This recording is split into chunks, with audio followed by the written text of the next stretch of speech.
میں تو بہت میڈیکل کلپ دیکھتا ہوں ڈاکٹروں کے رپورٹیں, بڑا اس بارے میں نالج حاصل کی ہوئی ہے, یہ کھانا ضروری ہے, یہ کھانا, وہ ساری رپورٹیں اپنی جگہ صحیح ہیں.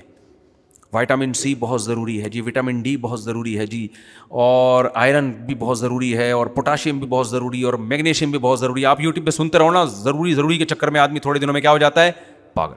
پھر ڈاکٹر بتاتے ہیں آپ روزانہ لیمن لیں تاکہ وائٹامن سی ملے آپ کو, کینو مالٹے کھایا کریں, امرود کھایا کریں, سب سے زیادہ وٹامن سی امرود میں آپ کے جو ہے نا, ورنہ امیون سسٹم کا بیڑا غرق ہو جائے گا, آپ کا سارے پروگرام بڑھ جائیں گے آپ کے, اگر وٹامن سی نہیں ملا. پھر یہ کھائیں, پھر یہ کھائیں, پھر یہ کھائیں, پھر یہ کھائیں. کھانا ضروری ہے, ڈاکٹروں کی رپورٹ ہے بھائی. جب ہم صحرا میں جاتے ہیں, گاؤں دیہاتوں میں جاتے ہیں, ان کی جی کتنی عمر ہے, 100 سال, تو وٹامن سی تو روزانہ لیتے ہوں گے. کہتے ہیں یہ کیا ہوتا ہے بھائی وٹامن سی؟ بھائی پروٹین والی غذائیں. بھائی کیا ہوتا ہے پروٹین؟ بھائی کھا کیا رہا ہے؟ کہہ رہے ہیں ستو پی رہے ہیں. 80 سال سے ابا کیا کر رہے ہیں؟ ستو پی رہے ہیں. ابے گندم میں تو وٹامن سی نہیں ہوتا یار, جہاں تک مجھے, اس کا وٹامن سی کہاں سے پورا ہو رہا ہے؟ اس کو میگنیشیم پوٹاشیم کہاں سے مل رہا ہے؟ بکری کا دودھ پی رہے ہیں, اس میں اتنا کوئی پروٹین تھوڑی ہوتا ہے, فیٹ ویٹ زیادہ ہوتا ہے. بکری کا دودھ یا کوئی گائے پہ فیٹ سیٹ ہو گیا, تو وہاں اللہ کی قدرت پہ یقین آتا ہے. یخلق ما یشاء. ڈاکٹروں کی رپورٹوں کو میں غلط نہیں قرار دے رہا, اللہ نے پیسے دیے ہیں تو سب کچھ کھایا کرو, لیکن وہاں آ کے انسان کی عقل کیا ہو جاتی ہے, عاجز. یخلق ما یشاء. اللہ کہتے ہیں میں اگر مارنا چاہوں گا تو وٹامن سی کی گولیاں روزانہ پھانکا کرو, زنک بھی لیا کرو, یہ بادام بھی کھاؤ, پستے بھی کھاؤ, اور ایک دن رات کو سو گئے تو صبح پولیس بھی تمہیں نہیں اٹھائے گی. مائیکل جیکسن کے تو سارے وٹامن بالکل کنٹرول میں تھے. مائیکل جیکسن میں وٹامن کی کمی ہو سکتی ہے؟ مجھے ایک بات بتاؤ, بولنا پڑے گا آپ لوگوں کو.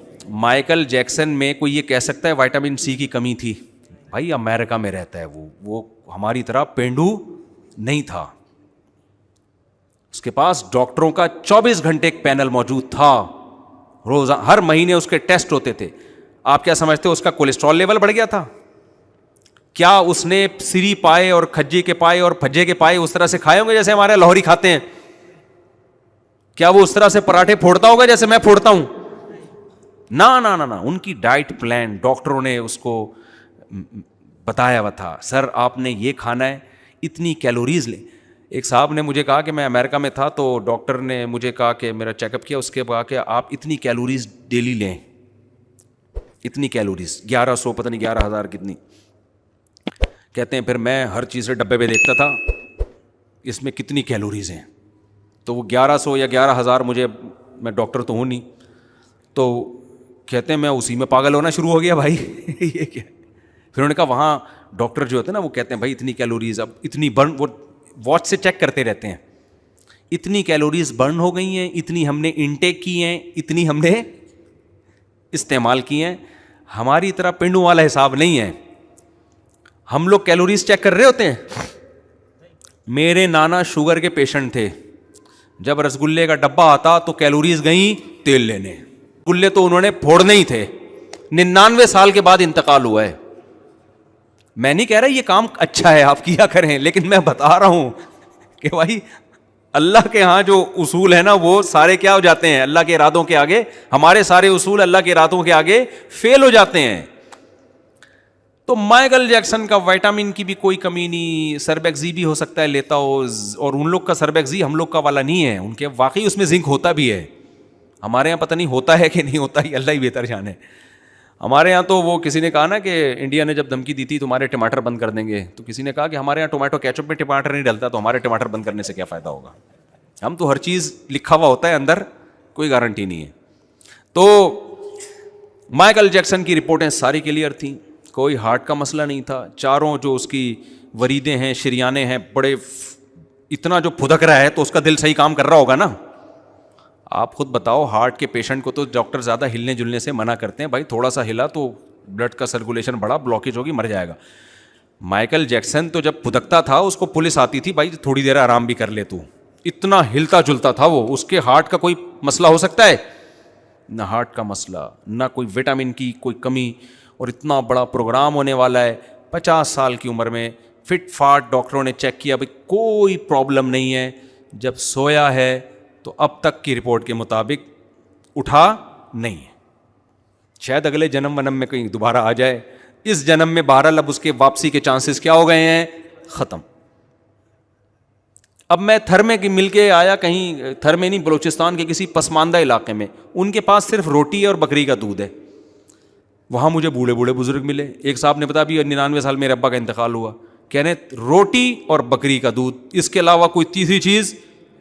وہ بھائی وٹامن سی کدھر گیا؟ بکری میں تو دودھ میں تو میں نے نہیں سنا کہ وٹامن سی بھی ہوتا ہے, یہ تو بہت ہی ضروری ہے. تو اللہ میاں بتاتے ہیں یخلق ما یشاء, جو چاہتا ہوں بولو کر گزرتا, جو چاہتا ہوں کر گزرتا ہوں. تو اور بھی مثالیں آ رہی ہیں لیکن بات لمبی ہو جائے گی, میں اس کو سمیٹتا ہوں. تو بھائی ہم جو ہے نا ایتھیس نہیں ہیں, ملحد نہیں ہیں کہ خدا کا انکار کر دیں. حضرت علی سے کسی نے پوچھا آپ نے خدا کو کیسے پہچانا؟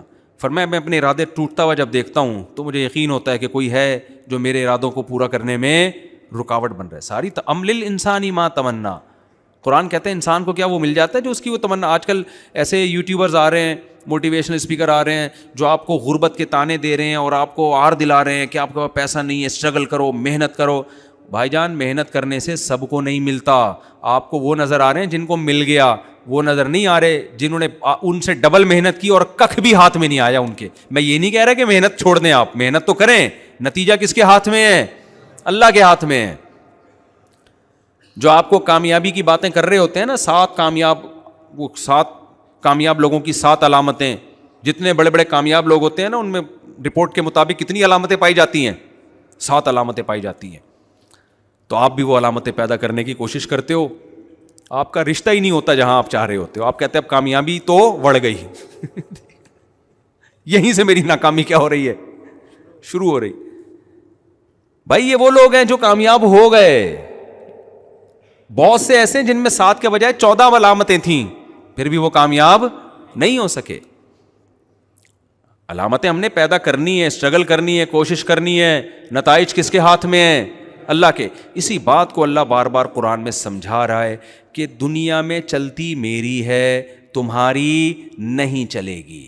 جو میں چاہوں گا ہوگا, جو تم چاہو گے جب ہوگا جب میں بھی چاہوں گا, نہیں چاہوں گا تو کچھ بھی نہیں ہوگا. تو ایسا کرو, سرنڈر کر دو, اپنے آپ کو میرے حوالے کر دو. ہم اس کے لیے تیار نہیں ہوتے. یعقوب علیہ الصلوۃ والسلام اللہ کے برگزیدہ پیغمبر, بچپن میں اللہ نے بیٹا چھین لیا. کیا یعقوب علیہ السلام چاہتے تھے کہ میرا بیٹا مجھ سے بچھڑ جائے؟ چھینا بھی وہ جو سب سے زیادہ محبوب ہے. وہ کہہ سکتے تھے اللہ دوسرا چھین لیتا, جو سب سے زیادہ محبوب تھا وہی کیوں چھینا تو نے مجھ سے؟ پھر وہ بیٹا جس کو خواب آیا تھا بڑا زبردست, یعقوب علیہ السلام کہہ سکتے تھے اللہ اس کو چھیننا تھا تو اتنے اچھے اچھے خواب کیوں دکھا کے مجھے امیدیں کیوں دلا رہا تھا؟ بھائی خواب آ رہا ہے کہ مجھے 11 ستارے اور چاند سورج سجدہ کرنے. جب یہ خواب بچوں کو آئے تو باپ سمجھے گا بھائی میرے بیٹے سے تو اللہ کوئی بڑا کام لینے والا ہے, میرا تو جانشین یہ بنے گا. خواب تو نبوت کا 46واں حصہ ہے نا, اور پیغمبروں کے خواب تو 100% سچے ہوتے ہیں. یعقوب علیہ السلام سمجھ گئے اللہ نے ہمیں بشارتیں دی ہیں, اب تو بس بلے بلے ہونے والی ہے بھائی, آزمائشیں ختم. اسی بیٹے کو چھینا. ہم اور آپ ہوتے ہم بولتے ہیں اللہ اتنے بڑے بڑے وعدے کیوں کر رہا تھا جب تو نے چھیننا ہی تھا یہ مجھ سے؟ کیا خیال ہے بھائی؟ اگر کوئی عام آدمی آپ کے ساتھ یہ کام کرے, آپ کو بڑے سنہری باغ دکھائے, پھر آپ کو ٹینشن دینا شروع کر دے, تو آپ کہیں گے بھائی ٹینشن اگر تو دے ہی رہا ہے تو باتیں تو ٹینشن کے خلاف کر رہا تھا اور کام کیا کر رہا ہے؟ باتیں تو کچھ اور, وعدے تو امیدیں تو کچھ اور دلا رہا تھا. ہمارے ایک دوست نے کسی کو سعودیہ بلایا, جاب دلاؤں گا, وہاں بلا کے غائب. اب وہ اس کو تلاش کر رہا ہے, بندہ گیا کہاں؟ مجھے ملا, میں نے کہا کیا کس سلسلے؟ کہہ رہے یار مجھے سعودیہ بلایا, جاب دلاؤں گا, مارکیٹ اسٹارٹ ہو گیا, میں پھنس گیا ہوں یہاں پہ. کہہ رہا ہے ویسے ہی بلا لیتا نا, جاب کی امید نہ دلاتا, میری مرضی ہوتی میں آتا یا میں نہ آتا, میری مرضی ہوتی یار, گھومنے پھرنے کا جاب کی لالچ دی اس نے. اب اللہ میاں کیا کر رہے ہیں؟ یعقوب علیہ السلام کو امیدیں دلا رہے ہیں, بھائی تمہارے بیٹے کو اتنا حسین خواب آیا, اس بیٹے میں ایسی صفات پیدا کر دیں, اس کے بعد بیٹا کیا کیا؟ چھین. ایسا چھینا کہ ملنے کا نام و نشان نہیں. یعقوب علیہ السلام نے کوئی شکایت نہیں کی, اے اللہ تو نے یہی والا بیٹا کیوں چھینا, کوئی اور چھین لیتا, تو موت دے دیتا, تسلی تو ہو جاتی. گم شدہ بچے پہ تو تسلی نہیں ہوتی. لیکن یعقوب علیہ السلام اللہ کے بارے میں جانتے تھے, کہ بھائی میں سرنڈر کر چکا ہوں کس کے سامنے؟ اپنے آپ کو، اللہ کے سامنے. کوئی شکایت نہیں کروں گا کیونکہ مجھ پر چلے گی کس کی؟ اللہ کی. جیسا جیسا کر رہا ہے، جو اللہ کا کام ہے اس کو کرنے دو. ہمارا کام ہے صبر کرنا، زبان سے ناشکری نہ کرنا. اور جو غم خود بخود ہو رہا ہے وہ ہمارے کنٹرول میں نہیں ہے. بھائی جو چیز آپ کے کنٹرول میں نہیں ہے اس میں اللہ آپ سے سوال بھی نہیں کرے گا. روزے میں آپ کو بھوک لگ رہی ہوتی ہے، کنٹرول میں ہے؟ ابے بھائی شدید گرمیوں کا بڑا لمبا روزہ ہو، بھوک بھی لگ رہی ہے، پیاس بھی لگ رہی ہے، کھانا کھانے کا دل بھی چاہ رہا ہے، پانی پینے کا دل بھی چاہ رہا ہے، افطاری میں بیٹھے ہوتے ہیں نا یوں یوں یوں کر رہے ہوتے ہیں ہر جلدی سے. یہ دل چاہنا ہمارے کنٹرول میں نہیں ہے. لیکن اگر واویلا میں چاہنا شروع کر دیں دوپہر 12 بجے سے، کیا مسئلہ ہے یار، یہ کیا ہے، یہ اسلام نے کیا کیا ہے یار میرے ساتھ، مجھے روزوں کا حکم دے دیا، پیاس لگ رہی ہے، برداشت نہیں ہو رہی یار، یار یہ کیا مسئلہ ہے، اتنا لمبا دن ہو گیا یار، ویسے تو 10 گھنٹے کا 11 گھنٹے کا ہوتا، 8 دفعہ پتہ 13 گھنٹے کا کیوں ہو گیا دن. یہ باتیں کرنا شروع کر دے تو اس کا مطلب اس نے سرنڈر نہیں کیا. بھائی آپ تڑپیں، آپ کلابازیاں کھائیں روزے میں، اس پہ اللہ کو غصہ نہیں آئے گا. غصہ جب آئے گا جب زبان سے آپ الٹی باتیں شروع کر دیں گے. ایک آدمی حج کرنے کے لیے گیا، جیب کٹ گئی وہاں پہ اس کی، پیسے اچھے خاصے تھے بیچارے کے، چلے گئے. سرنڈر نہیں کیا ہوا تو اس نے اپنے آپ کو اللہ کے حوالے نہیں کیا ہوا تھا. کہتے ہیں اللہ ہمارے یہاں کوئی مہمان بن کے آتا ہے ہم اس کی عزت کرتے ہیں، کھلاتے ہیں پلاتے ہیں، اس کے مال کی حفاظت کرتے ہیں. ہم نے علماء سے سنا تھا کہ جو حاجی ہوتے ہیں وہ اللہ کے مہمان ہوتے ہیں. سلوک کیا ہو رہا ہے میرے ساتھ یہاں، یہ مہمانوں کے ساتھ کیا ہو رہا ہے؟ مجھے جب یہ واقعہ میں نے سنا نا تو میں نے کہا بھائی اس سے زیادہ اشکال تو اس پر ہونا چاہیے کہ جب ہم حج سے فارغ ہوتے ہیں، اتنی ہم نے عبادت کی ہوتی ہے، کنکریاں، کتنا مشکل کام ہے کنکریاں مارنا. جنہوں نے حج کیا ان کو پتہ ہے حج سب سے مشکل عبادت ہے اسلام میں، سب سے. مجھے حاجی جاتا بڑے شوق سے ہے، اس کے بعد جب وہ پیدل چلتا ہے اور عرفات کا وقوف ہے اور مزدلفہ کا وقوف ہے، وہاں کیسے روڈوں پہ پڑے ہوئے ہوتے ہیں، پھر کنکریاں مارنے میں جو رش ہے، اتنی تھکاوٹ. جب آپ اس سے فارغ ہوتے ہیں کنکریوں سے تو اللہ کی طرف سے آپ کو تحفہ کیا ملتا ہے؟ بھائی سر منڈا لو آپ.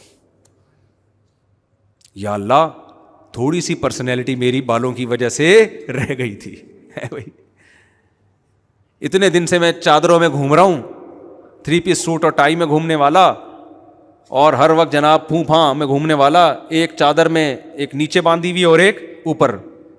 یہ کم میری پرسنالٹی کے لیے ایک چیلنج تھا کیا؟ اللہ کہتے ہیں اب تو یہ چادر جب اتارے گا، جب سر کیا کر لے گا، 3 پیس سوٹ پہ تو آ سکتا ہے تو دوبارہ، لیکن سر پہ کیا ہوگا؟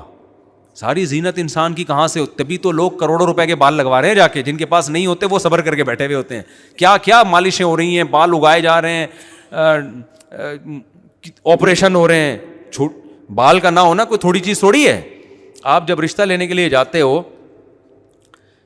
تو گنجے ہو کے جاتے ہو ہے بھائی.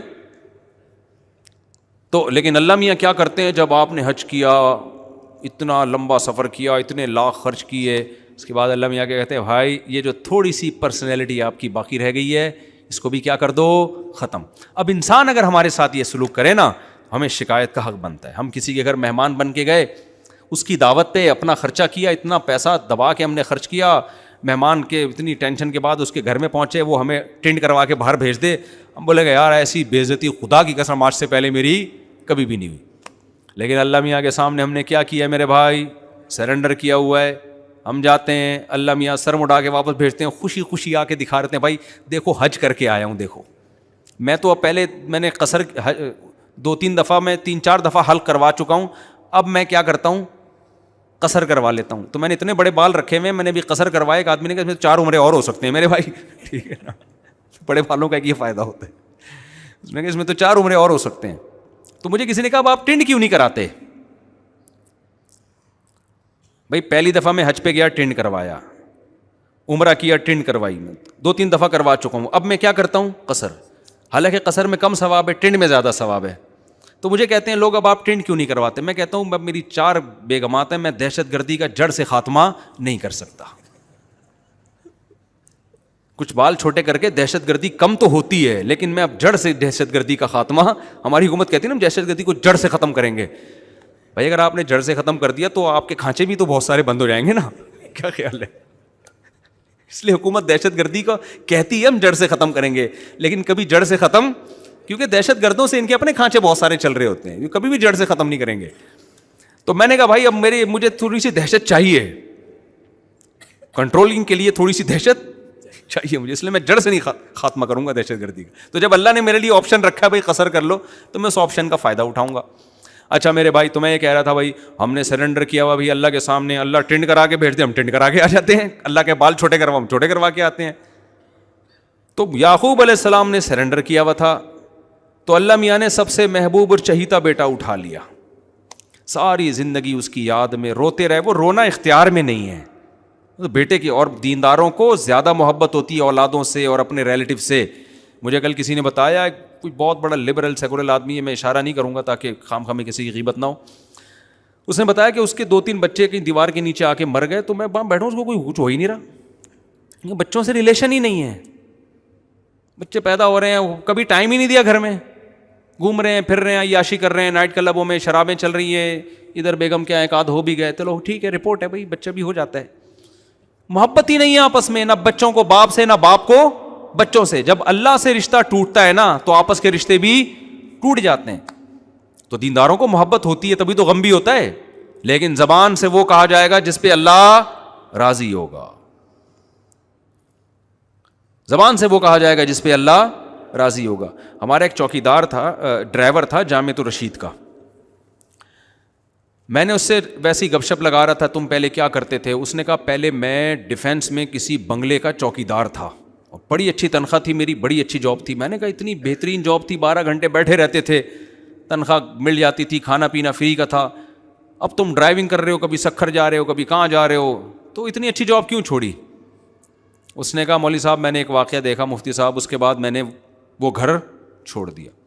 میں نے یہ دیکھا بڑا کروڑ پتی بندہ ہے جو میرا مالک ہے, اس کا بیٹا بھی کروڑ پتی, ایک ہی بیٹا ایک ہی باپ. کہہ رہا اس کا باپ بیمار ہوا, ہاسپٹل میں ایڈمٹ ہوا, اس کا انتقال ہو گیا, ایمبولینس آئی, جنازہ ہوا. میں نے جا کے بیٹے کو اٹھایا کہ تمہارے ابا کی لاش آئی ہوئی ہے. بیٹا نے کہا بھائی عیدی سینٹر میں دے کے دفنا دو,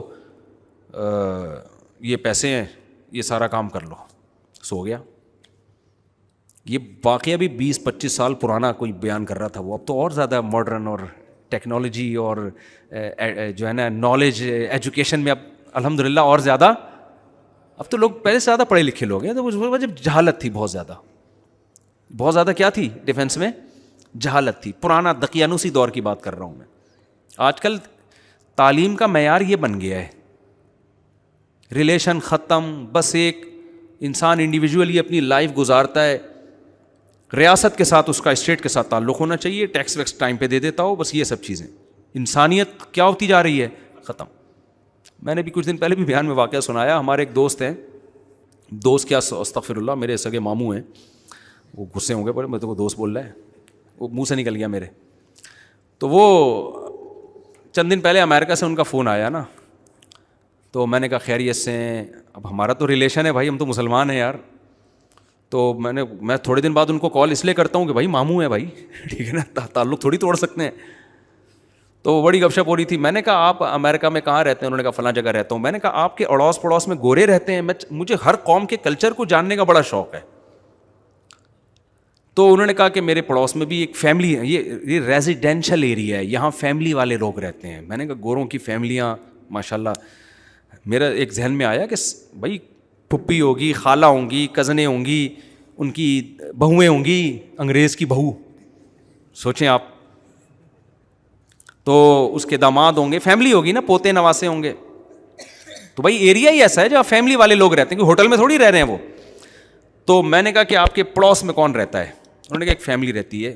میں نے کہا فیملی کے بارے میں ذرا رپورٹ پیش کریں گے؟ انہوں نے کہا کہ وہ ایک خاتون ہے, ایک کتا ہے, بہت بڑی فیملی. یعنی یہ میں اپنے الفاظ میں اب یہ کہہ رہا ہوں, مجھے دل میں نے زبان سے کہا نہیں, لیکن وہ دل میں خیال آیا کچھ زیادہ بڑی فیملی نہیں ہو گئی؟ FRC میں پتہ نہیں فیملی ریلیشن سرٹیفکیٹ ملتا ہے نا نادرا کی طرف سے, مجھے جو سرٹیفکیٹ ملا ہے 2-3 پیج ہیں اس میں, 2-3 پیج ہیں اس میں, یہ ختم الحمدللہ اللہ کے فضل سے. تو میں نے کہا فیملی نہیں ہے تو ریلیشن کہاں سے ہو گیا؟ تو انہوں نے بتایا کہ ایک خاتون ہے اور ایک کتا نظر آیا, باقی کی رپورٹ ہمیں معلوم, کہ گھر میں گھس کے تو نہیں دیکھیں گے ہم. میں نے کہا لیفٹ سائڈ پہ جو فیملی ہے انہوں نے کہا وہ ذرا بڑی فیملی ہے. اچھا وہ سیریسلی کہہ رہے تھے, وہ مذاق میں نہیں کہہ رہے تھے. تو انہوں نے کہا ایک میاں بیوی ہیں اور 2 کتے ہیں. مجھے لگا کہ وہ یعنی ہمارے یہاں کوئی ایسی فیملی ہو نا تو میں تو ان میاں بیوی کو بولوں گا یہ اصل میں کتے ہیں. استغفر اللہ, کہنا نہیں چاہیے کسی کو. حرکتیں کیا ہیں یار, کیا کر رہے ہو اپنی جان کے ساتھ, کیوں ظلم کر رہے ہو؟ تبھی قرآن کیا کہتا ہے, نسوا اللہ فانساہم انفسہم. جو اللہ کو اپنی زندگی سے نکال دے گا نا, اللہ اس سے اس کے نفع کی چیزوں کو بھلا دے گا. میں اوور آل ان قوموں کو اپنے سے اچھا سمجھتا ہوں.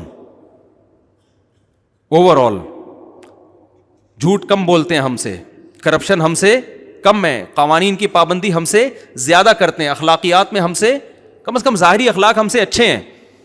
اس کے باوجود جس چیز نے تباہ کیا ہے, کس نے تباہ کیا؟ اللہ کو اپنی ڈکشنری سے نکال دیا, مذہب کو نکال دیا. جب نکالا تو بھائی مذہب ہی ہے جو انسان کو انسان بناتا ہے, تو وہ انسانیت آہستہ آہستہ ختم ہو گئی انسانیت. تو خیر میں جلدی سے بات کو سمیٹ کے ختم کروں. میں کیا وہ واقعہ بتا رہا تھا, ہاں یعقوب علیہ الصلوۃ والسلام نے سرنڈر کر دیا. تو ان کو کتنی محبت اپنی اولاد سے, ساری زندگی روتے رہے, چھپ چھپ کے روتے رہے. لوگ جب کہتے انما اشکو بثی وحزنی الی اللہ, بھائی میں اللہ سے اپنا غم بیان کرتا ہوں, آپ کے سامنے نہیں, اللہ سے. اس کے بعد دعائیں مانگتے رہے. ہوا کیا, نتیجہ کیا نکلا؟ دوسرا بیٹا بھی گم گیا. ہم اور آپ ہوتے, ہم کہتے ہیں اللہ میں نے اتنے وظیفے پڑھ لیے. ہم تو دعائیں مانگتے ہی نہیں, پہلی بات یہ. ہمیں جب ٹینشن آتی نا تو ہم پتہ ہے کیا کرتے, ہم جاتے روحانی عامل کے پاس کہ یار میرا ایک بچہ غائب ہوا ہے, ذائچے سے نکالو کہاں ہے وہ ہمیں الو بنا رہا ہوتا. عامل دیوبندی ہو, اہل حدیث ہو, بریلوی ہو, شیعہ ہو, سارے 2 نمبر ہوتے ہیں, ذہن میں رکھنا. کوئی بیٹھا ہوا ہو تو پیشگی معذرت بھی نہیں کر رہا, بتا رہا ہوں, جاؤ کیا کر لو گے ہمارا, کیوں میں معذرت کر لوں ان سے. تو یہ دھندا ہے, اس میں کبھی نہیں کسی کے متاثر ہوا کرو کہ یہ اتنے بڑے بزرگ ہیں, یہ عملیات کر رہے ہیں. وہ بھائی ہم نے بہت دیکھا, ان تلوں میں تیل نہیں ہے, یہ سب دھندا ہے. یہ جو پیسے لیتا ہے وہ بھی دھندا ہے, جو پیسے نہیں لیتا وہ بھی دھندا ہے. کچھ بھی نہیں ہے ان کے پاس, ان تلوں میں تیل ہے ہی نہیں, کوئی علوم ہے ہی نہیں ہے. کہتے ہیں علوم ہے, علم ہوتا تو بھی مان لیتے, علوم پتہ نہیں کہاں سے آ گئی ہے. ایک کچھ بھی نہیں ہے, یہ صرف نفسیاتی ہے, مسمرزم ہے, نظر کے دھوکے ہیں, اس کے علاوہ کچھ بھی نہیں ہے. ایک صاحب کل میرے پاس ہے, کہہ رہے ہیں مجھ میں جنات کی ایک جماعت تھی, ابھی صرف ایک جن رہ گیا ہے, جماعت تو ختم ہو گئی, آپ ذرا اس کا علاج کریں. میں نے کہا میرے پاس تو بہترین علاج ہے اس کا. کیا علاج ہے؟ میں نے کہا ایسا دنا دن دھنائی کروں گا نا میں آپ کی. تو کہنے لگا میں مر جاؤں گا. میں نے کہا وہ جن کو لگے گا, آپ کو نہیں لگے گا. وہ ہمارے حضرت کے پاس نا, ہمارے استاذ ہیں, ان کے پاس ایک بندہ آیا نوجوان, تو گھر والے لے کر آیا کہ اس پہ جن چڑھا ہوا. جن ہوتا ہے, میں مانتا ہوں لاکھوں میں کسی ایک پہ جن بھی آ جاتا ہے, لیکن اس کا علاج ان عاملوں کے پاس نہیں ہے. اس کا علاج ہے اپنی مسجد کے مولوی صاحب سے دم کرا لو, یہ کسی بھی شریف آدمی سے کیا کر لو جو گٹکا نہ کھاتا ہو, سگریٹ نہ پیتا ہو. آج کل یہی شریف ہے, اور کوئی بہت نیک شریف آپ کو مارکیٹ میں ملیں گے نہیں. بس گٹکا دیکھ لو, سگریٹ, باقی کون بند کمرے میں کیا کر رہا ہے یہ کہاں پتہ چلتا ہے کسی کے بارے میں. اس سے ہی اندازہ ہو جاتا ہے گٹکا نہیں کھاتا, سگریٹ نہیں پیتا, اور کہیں روڈ لونڈے لپاڑوں کے ساتھ بیٹھتا نہیں ہے. تو بس اس سے زیادہ بھائی ہم کو عالم الغیب تھوڑی ہیں. بس یہ زمانے میں کیا ہے, نیک ہے, نماز پڑھ لیتا ہو, اس سے دم کرا لو, بس اس سے آگے. اور جن بھی اس زمانے کے ہی ہیں نا, تو وہ اتنے نیک کو بھی برداشت نہیں کر پائیں گے وہ, ٹھیک ہے نا. پرانے زمانے کے جن بھی بڑے تگڑے ہوتے تھے نا, وہ تھوڑا نیک نہیں چاہیے تھا ان کے علاج کے لیے, زیادہ نیک بندہ چاہیے ہوتا تھا. آج کل تو جنات بھی اسی حساب سے جا رہے ہیں, تو زمانے کے حساب سے ہر چیز اسی حساب سے ہو جاتی ہے. تو وہ کیا ہوا, اس جن کو وہ نوجوان آیا, 99% تو ڈرامے بازی ہوتی ہے, نفسیاتی مسائل ہوتے ہیں. تو نوجوان کو ہمارے استاذ نے پکڑا, اس کو بولا کہ بھائی وہ کہہ رہا تھا جن آیا ہوا ہے نا, ادھر ادھر سے عربی بھی پڑھتا تھا. استاذ نے پکڑ کے اس کو لگائی دھنائی. تھوڑی دیر تک تو وہ چیختا رہا, اس کے بعد کہتا ہے یہ مجھے لگ رہا ہے, یہ جن کو نہیں لگ رہا. ہمارے استاذ نے کہا نہیں تو جھوٹ بول رہا ہے, تو جن ہے تجھے ہی لگ. شروع میں تو ڈرامہ کیا اس نے, اصل میں اس کو کسی لڑکی سے ہو گیا تھا عشق. جو رپورٹ آئی نا بعد میں, وہ اپنے اوپر ڈرامہ کر کے جن مسلط کرتا, فضائل اعمال سے کچھ عربی عبارتیں یاد کر لیں تاکہ لوگ سمجھے سعودی عرب کا جن آیا ہوا ہے اس کے اوپر. کچھ عربی یاد کر لی, ماں باپ متاثر, اور جب ماں باپ اس لڑکی کے گھر اس کو لے کے جاتے جن اتر جاتا. تو سمجھتے کہ یہاں کچھ ہیں موکلات، موکل بھی کچھ نہیں ہوتا ہے، ذہن میں رکھو، ہمزاد موکل سب ڈرامے بازی ہیں یہ. جو کہتے ہیں ایک انسان ہوتا ہے، ایک اس کے ساتھ ہمزاد ہوتا ہے. بھائی ان چیزوں کا کوئی ثبوت نہیں ہے نہ شریعت میں، یہ سب ان کے اپنے دماغی تخیلات ہیں. ایک دن ایک عامل مجھے کہنے لگا آپ کے ساتھ آپ کا ایک ہمزاد بھی ہے. میں نے کہا ٹوٹل میں ہی ہوں، جتنا نظر آ رہا ہوں نا اس کے علاوہ کچھ بھی نہیں ہے. میں ٹوٹل یہی ہوں، اور میرے اوپر کوئی الزام نہ لگانا، نہ کوئی موکل ہے نہ کوئی ہمزاد ہے، کچھ بھی نہیں ہے. باقی ایک فرشتہ ہوتا ہے اللہ نے حفاظت کے لیے رکھا ہے. شیطان بھی انسان کو پریشان کرتے ہیں، وہ تو ویسے ہی ہوتے ہیں، وہ تو ہر ایک کے ساتھ ہوتے ہیں. اس کے لیے فرشتے اللہ نے پہلے سے رکھے ہوئے ہیں جو انسان کو بچاتے ہیں. تو ان کے پاس بالکل ضرورت نہیں جانے کی. سورہ فلق، سورہ ناس، آیت الکرسی پڑھ کے بس دم کر دیا کرو، کافی ہے اتنا. تو جب اس کی دھنائی لگائی نا، وہ کہہ رہا ہے خدا کی قسم یہ مجھے لگ رہا ہے. ہمارے استاذ کو سمجھدار تھے، انہوں کو پتا تھا اسی کو لگ رہا ہے، لیکن اس کو لگاؤ نہ تاکہ دوبارہ جن نہ چڑھائے. انہوں نے کہا نہیں ایکچولی یہ تجھے نہیں لگ رہا، یہ جن کو لگ رہا ہے. اس نے کہا پھر مارا اس کو نا. کہہ رہا ہے بھائی کیسے یقین دلاؤں، یہ مجھے لگ رہا ہے. تو ان لوگوں کا اصل علاج کیا ہے؟ یہ علاج ہے. ان کو طبیعت سے پولیس والوں کو پیسے کھلا کے نا، ان کو جن پولیس والوں سے بہت ڈرتا ہے. میں بتاؤں یہ جتنے عامل لوگ ہیں نا، آپ کو دھمکیاں دیتے ہیں ہم یوں کر دیں گے، جب پولیس کے موبائل ہوتی ہے سارے بھاگ جاتے ہیں.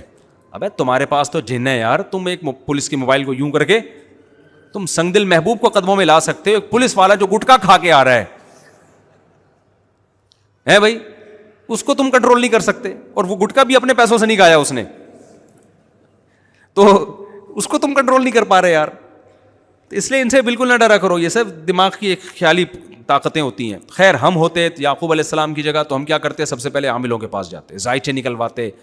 عامل کی اپنی بیوی بھاگ جائے نا، زائچوں سے نہیں تلاش کر سکتا کہاں ہے، تو کوئی زائچہ ایسا نہیں ہے جس سے گمشدہ چیزیں مل جائے. اس میں ٹائم ویسٹ کرتے، پھر جو ہے وہ عملیات کرتے. پھر کسی نے بتایا فلاں وظیفہ اتنی دفعہ الٹا لٹک کے پڑھو، اتنی دفعہ یوں کر کے پڑھو، پھر ایسے پڑھو، پھر ایسے پڑھو، پھر فلانا رسالہ ڈمکان رسالہ، زندگی اس میں گزر جاتی. اس کے بعد کیا کرتے؟ تو آخر میں کچھ دعائیں مانگنا شروع کر دیتے. عمرہ کر لیتے، کچھ دعائیں مانگ لیں گے وہاں جا کے. اس کے بعد اگر نتیجہ اللہ نہ کرے یہ نکلتا کہ دوسرا بچہ بھی گم جائے، کیسا کفر پھیلتا کہ نہیں پھیلتا. یار اللہ ایک طرف کہتا ہے ادعونی استجب لکم، میں دعائیں قبول کرتا ہوں. میری تو دعائیں قبول ہونے کے بجائے کیا ہو رہی ہیں؟ الٹا ہو رہا ہے میرے ساتھ. تو بھائی کفر بکنا شروع کر دیتے. لیکن یعقوب علیہ السلام کو پتا تھا چلتی کس کی ہے بھائی؟ اللہ کی. اور اللہ کے سامنے کیا کرنا ہے بھائی؟ سرنڈر. ہمارا کام ہے مانگنا، قبول کرنا کس کا کام ہے؟ اللہ کا. تسلی تھی نا، ایک تسلی تھی. اللہ نے کیسی قبول کی بھائی، بیٹے سے بھی ملا دیا، مصر کا بادشاہ بنا کے ملایا، اور یعقوب علیہ السلام کی اولاد میں نبوت کو جاری کر دیا. یعقوب کا لقب تھا اسرائیل. قرآن جگہ جگہ یا بنی اسرائیل، یا بنی اسرائیل، ایسا ہمیشہ کے لیے نام قیامت تک کے لیے زندہ کر دیا ان کا نام. تو اس سے صاف پتہ چلتا ہے کہ بھائی چلے گی اللہ کی. اور ایک اور بات، اللہ ہمارا خیر خواہ ہے. اس نے اپنی طاقت کے نمونے جو ہمیں دنیا میں دکھائے، تو صرف طاقت برائے طاقت نہیں ہے، وہ ہم پر احسانات کر رہا ہے. دیکھو ایک آدمی اپنی طاقت دکھاتا ہے، ویٹ لفٹنگ کر کے بتاتا ہے میں اتنا پاورفل، تو اس سے آپ کو اس کی طاقت کا اعتراف کر لو گے، لیکن آپ کو اس سے محبت نہیں ہوگی. بھائی تو ہے بہت بڑا پاورفل، تو نے اتنے اسپیڈ بریکر بنا لیے بڑے بڑے، میرے کس کام کے ہیں؟ کیا خیال ہے بھائی؟ میرے کس کام کے؟ لیکن وہ اپنی طاقت دکھا کے آپ پر احسان کر کے دکھا رہا ہے. پھر آپ بولو گے بھائی تیری طاقت کا مجھے بہت فائدہ ہوا، تیری طاقت کا مجھے، تیرے کمال کا مجھے بڑا فائدہ ہوا. اللہ میاں جو اپنی طاقت کے نمونے ہمیں دکھاتا ہے، کہتا ہے میں نے سورج کو پیدا کیا کس کی خدمت کے لیے؟ تمہاری خدمت کے لیے. میں نے چاند کو پیدا کیا کس کی خدمت کے لیے؟ تمہاری خدمت کے لیے. میں نے جانور پیدا کیے، منہا تاکلون، ان کے گوشت کو کھاتے ہو، کسی پہ سوار ہوتے ہو. سمندروں کو مسخر کر دیا، اس کی پشت پہ تجارتیں کرتے ہو، بڑے بڑے کنٹینر آتے ہیں اور کسٹم میں اٹک جاتے ہیں. یہ اللہ کی وجہ سے نہیں اٹکتے، یہ کسٹم والوں کی وجہ سے اٹکتے ہیں. اگر کسٹم والے نہ اٹکائیں تو ہم کھلا کھانا شروع کر دیں، اتنی سستائی ہو جائے گی. تجارت میں تو گورنمنٹ حکومتوں نے کنٹرول کر کے باؤنڈ کیا ہوا ہے. نبی صلی اللہ علیہ وسلم کا حکم ہے، تجارت کے بارے میں صحیح حدیث ہے، نہ چیزوں کے ریٹ متعین کرنے کی اجازت، نہ تاجروں پہ کسی قسم کی غیر ضروری ریسٹرکشن کی اسلام میں اجازت ہے. نبی نے فرمایا دعوا الناس یرزق اللہ بعضهم ببعض، لوگوں کو تجارت میں بالکل آزاد چھوڑ دو. آج کل گورنمنٹ کی مداخلت سے تجارت کا بیڑا غرق ہوتا ہے. اب مثال کے دودھ کے ریٹ گورنمنٹ نے متعین کیے ہوئے، اس سے زیادہ ریٹ نہیں ہونے چاہیے. ہم بڑے خوش ہوتے ہیں یار دودھ کے ریٹ گورنمنٹ نے کیا کیے ہوئے ہیں، کنٹرول. حدیث کیا کہہ رہی ہے؟ ریٹ متعین کرنا کس کا کام ہے بھائی؟ اللہ کا. آپ لوگوں کو آزاد چھوڑ دو. ہر آدمی کو اجازت ہو گائے پالنے کی، بھینس پالنے کی، کسانوں کو اجازت ہو چارہ بنانے کی، تجارت پہ مخصوص لوگوں کا کنٹرول نہ ہو. ایسا نہ ہو کہ چند لوگ تاجر ہی بینک سے قرضہ لے کے کسانوں سے مال خریدیں گے، پھر ریٹ ان کی مرضی کے ہوں گے. نہ ہر ایک کو اجازت ہے بھائی جو کسان سے جتنے میں خریدنا چاہے. اس سے آٹومیٹیکلی ریٹ کیا ہو جائیں گے؟ اسٹیبل ہو جائیں گے. اب دودھ کی قیمتیں متعین تو کر دیں گوالوں کے لیے. گوالا کہتا ہے میں وہاں سے دودھ لے کے آتا ہوں، اتنا میں نے جانور کو کھلانا بھی ہے اور اتنی ریکوائرمنٹ ہے اس کی، اتنے لوگوں کو بیچ میں بھتے دینے ہیں. ریٹ آپ کی مرضی کے ہوں گے لیکن دودھ پھر میری مرضی کا ہوگا. کچھ دودھ بھینس دے گی، کچھ دودھ میں دوں گا. اب ہم جو دودھ پی کے بیمار ہو رہے ہیں تو یہ وہ دودھ نہیں ہے جس کا قرآن میں اللہ نے ذکر کیا کہ تیرا رب جانوروں کو سوکھا چارہ کھلاتا ہے اور اس سے چکنا گاڑا دودھ نکالتا ہے. میرا رب جو دودھ نکالتا ہے وہ بڑا زبردست ہے. گوالا جو دودھ نکالتا ہے اس کے بارے میں کوئی رپورٹ نہیں. گوالا مجبور ہے. میں نے تو گوالوں سے پوچھا، کہہ رہے آپ کیلکولیشن کرو ذرا مفتی صاحب، اس ریٹ پہ پانی ملائے بغیر دودھ بیچنا یا دوسرے جانور کا، شکر ہے گائے کا دودھ ملاتے ہیں اس میں، تو بہت نیک لوگ ہیں گائے کا دودھ ملا رہے ہیں. ایک آدمی نے کہا یار دودھ خالص نہیں ہے پانی ملا رہے ہیں. میں نے کہا بھائی شکر ادا کر، پانی تو ویسے ہی پیتے ہو تو تھوڑا دودھ میں پانی مل جائے گا تو کیا ہو جائے گا. اور کچھ نہ ملا رہے ہوں، پاؤڈر ملا رہے ہیں، کیمیکل ملا رہے ہیں، پتہ نہیں کیا کیا. اللہ نہ کرے کچھ سارے گوالے نہیں کرتے یہ کام. تو بھائی نہیں ہو سکتا. آپ چھوڑ دو لوگوں کو آزاد. اس سے کیا ہوگا؟ بہت سے لوگ دودھ کی تجارت میں آ جائیں گے جب نفع نظر آئے گا. کہہ رہے ہیں غریبوں کے فائدے کے لیے ہم نے ریٹ کم رکھے ہوئے ہیں. دودھ والا تو غریب ہوتا ہے جو بیچنے والا ہے. پینے والوں کو فائدہ پہنچایا جا رہا ہے. جو محنت کر کے لوگوں تک دودھ پہنچا رہا ہے اس کا خیال نہیں ہے. تو گورنمنٹ کی مداخلت سے جتنی تجارت آزاد ہوگی نا، لوگوں کا اتنے ہی زیادہ کیا ہوں گے؟ خوشحال ہوں گے. خیر اس میں کچھ چیزوں تو ایسی ہیں جن میں ذخیرہ اندوزی ممکن تھی، ان کے ریٹ متعین کرنا ضروری ہے. لیکن ایک جرنلی آج تو ہر جگہ گورنمنٹ نے ٹانگ اڑائی ہوئی ہے، ہر جگہ حکومتوں کی مداخلت ہے. کتنی زبردست حدیث، ان اللہ هو المسعر. آپ نے فرمایا کہ چیزوں کی قیمتیں کون متعین کرتا ہے؟ اللہ آٹومیٹکلی چیزوں کی قیمتیں جس چیز کی قیمت اللہ کو مہنگی کرنی ہوتی ہے مارکیٹ سے کیا کر دیتا ہے؟ اللہ اس کو شارٹ کر دیتا ہے. جس چیز کو بڑھانی ہوتی ہے، اب میں ایک چھوٹی سی مثال دیتا ہوں. ہمارے لیے سب سے زیادہ ضروری آکسیجن ہے. پانی کے بغیر ہم 12-13 گھنٹے 3 دن بھی گزارا کر سکتے ہیں. آکسیجن کے بغیر ہم 2 منٹ بھی گزارا نہیں کر سکتے. تو سب سے قیمتی چیز انسان کے لیے آکسیجن ہے. اگر یہ انسانوں کے حوالے کر دی جاتی اور سلنڈر میں بک رہی ہوتی تو آکسیجن کے کروڑوں روپے کے سلنڈر بک رہے ہوتے میرے بھائی. زکاتوں میں لوگ سلنڈر بانٹ رہے ہوتے. ہاں کووڈ میں دیکھ لو نا، اللہ میاں نے کیا کیا. اللہ میاں نے کہا کہ اس کی ضرورت چونکہ زیادہ ہے لہٰذا یہ سب سے سستی چیز ہے. ہوا میں 23% چھوڑ دی اللہ نے اور کہا کہ اس میں اتنی محنت بھی نہیں کرنی کہ سانس اندر کھینچ کے آکسیجن، میں نیت کرتا ہوں آکسیجن لینے کی. نہ بھائی آٹومیٹیکلی پیدا ہوتے ہی سانس چلنا شروع. اس کے بعد سب سے زیادہ ضروری کیا ہے؟ پانی. آسمانوں سے دنادن برسانا شروع کر دیا اللہ نے. اتنا برسایا. گورنمنٹ نے کیا کیا؟ اس کو فلٹر کر کے ہمیں دینا شروع کر دیا. کنٹرول گورنمنٹ نے اپنے ہاتھ میں رکھا. آپ کو پتہ ہے جو فلٹر شدہ پانی ہے نا، یہ زیادہ گندا ہوتا ہے. وجہ اس کی ہے کہ گورنمنٹ ہمیں فلٹر کر کے تو دیتی ہے، فلٹر کو فلٹر نہیں کبھی کیا جاتا. ونس اپون اے ٹائم جو ایک دفعہ فلٹر لگ گیا تھا وہی فلٹر. تو جو آپ ہب ڈیم سے جا کے بغیر فلٹر والا پانی پی لو نا وہ زیادہ اچھا ہے. جو فلٹر ہو کے آ رہا ہے وہ زیادہ گندا پانی ہے. یہ رپورٹ ہے باقاعدہ، ایک ڈاکٹر نے یوٹیوب پہ پورا تجربہ کر کے بتایا. اس نے کہا یہ دیکھو یہ فلٹر والا پانی ہے اور یہ بغیر فلٹر کے ہے. وہ فلٹر والا زیادہ گندا تھا. میں سمجھا پا رہا ہوں؟ بس بات کو جلدی سے میں سمیٹ کے ختم کرتا ہوں.